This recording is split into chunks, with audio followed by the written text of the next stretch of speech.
तुका म्हणे वाळवंठ बरिवे उत्तम आणि नीट बघा टाळी झाली टाळी झाली एकच टाळी झाली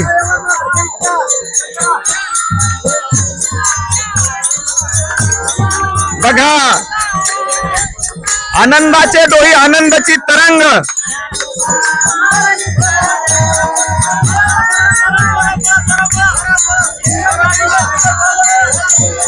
लांबून लांबून लांबून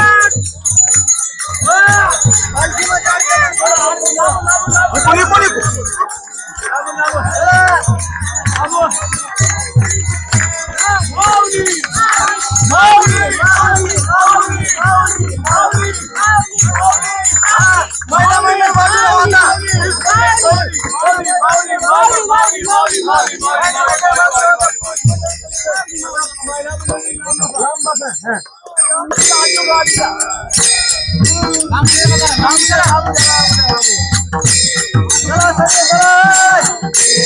तुकाराम ज्ञानदेव तुकाराम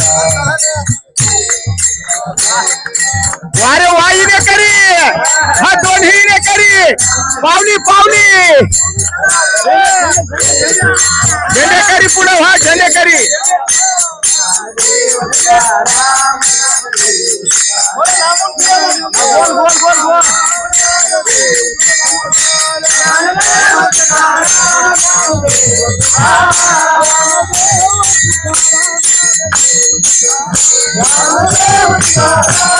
वारे वाईने करी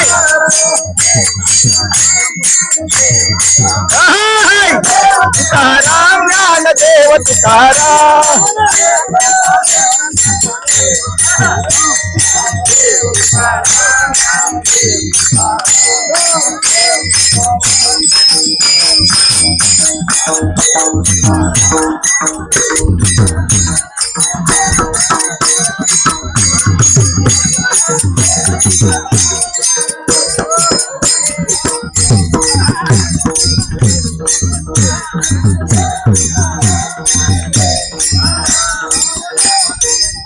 वाह वाह वाह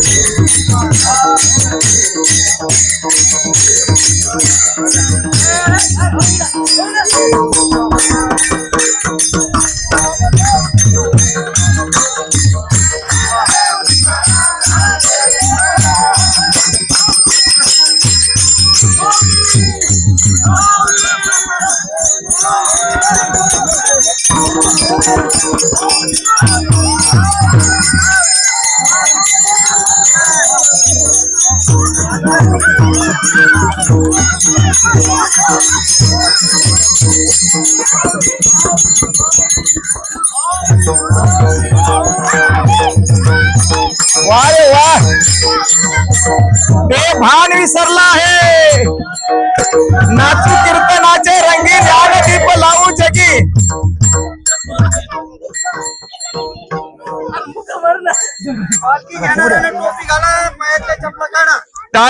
टाळी झाली चंद्रभागे वाळवंटी नाही का आणि माझा ज्ञान राजा गोपाळ अशी लाह्या वाटी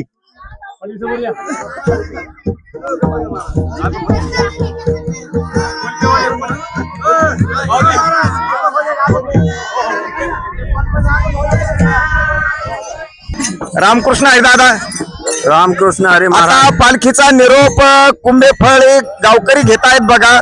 पालखी आता कोलपा या गावाच्या स्वाधीन केलेली आहे आणि काही वेळातच आता परत निघणार आहेत. कुंभेफळवाले तिथले पोलीस पाटील आहेत. आपण त्यांच्याशी बोलणार आहोत. दादा तुमच्या इथं 7 दिवस पालखी होती आणि पारायण पण होतं. कसा वाटला तिथला आनंद तुम्हाला? गावातला काय काय अनुभव आले सांगा जरा. असं वाटलं की माऊलीच आमच्या गावामध्ये आली आणि पहिल्या वेळेस वाटू लागलं पारायणाला कोणीच येणार नाही, पण पहिल्या दिवशी दुसऱ्या दिवशी एवढा उत्साह वाढला की 20-22 जण आमच्या इथं पारायण वाचनाला चालू झाले. त्याच्यानंतर कोणाला सांगायचं पण काम नाही पडलं आणि हे 5-7 दिवस कसे निघून गेले ते आम्हाला पण पत्ता नाही लागला. एवढा आनंद वाटला की आमच्या गावामध्ये खरोखर माऊलीच आले होते. बरं, आपल्या या गावामध्ये एकूण किती घराची वस्ती आहे तुमच्या या कुंभेफळ गावात? 4 ते 5 घराची वस्ती आहे. बरं. आणि हे आता काही राजकीय मतभेद असतात, काही म्हणजे राजकीय दिशा राजकीय लोक देतात. हे तरुण तुम्ही सगळे एकत्र कसे आणले बरं? कसे आले हे एकत्र? हे एकत्र त्या माऊलीच्या गोडव्यामुळेच आले, ज्ञानेश्वरीच्या गोडव्यामुळे आले. माऊलीनं सर्वांना एकत्र आणलं आणि आता असं वाटतं की माऊली आमच्या गावातून जाऊच नाही. आणि जाताना असं हृदय आमचं भरून येतंय. बरं, तुमचे डोळे पाणावले, हृदय भरून आला आहे. तुम्हाला कोण्या गोष्टीचं दुःख वाटतं? आता काय म्हणून दुःख करता तुम्ही? हा, मला एवढंच वाटतं की आता माऊली आमच्या गावातून जाणार आहेत. कोल्पा या गावी आम्ही स्वाधीन करणार आहेत. तरी आम्ही आता सध्या एक म्हणजे असा संकल्प केलाय की आता उद्यापासून आम्ही प्रत्येक दिवशी म्हणजे दररोज म्हणजे अखंडपणे 1 तास आम्ही ज्ञानेश्वरी पारायण दररोज करणार. बघा, काय द्यावे त्याशी व्हावे उतर आई, आणि ठेवीत हा पायी जीव थोडा. ज्ञानेश्वरी ग्रंथाचा एवढा प्रभाव पडला की जे लोक कधीच ज्ञानेश्वरी वाचत नव्हते.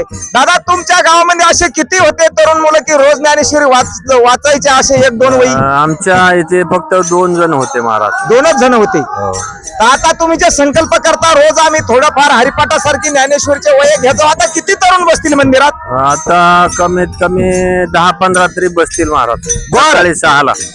बघा, आमच्या या जिंतूर तालुक्यामध्ये ह्या उत्सव आमच्या दत्ताभाऊनी चालू केला.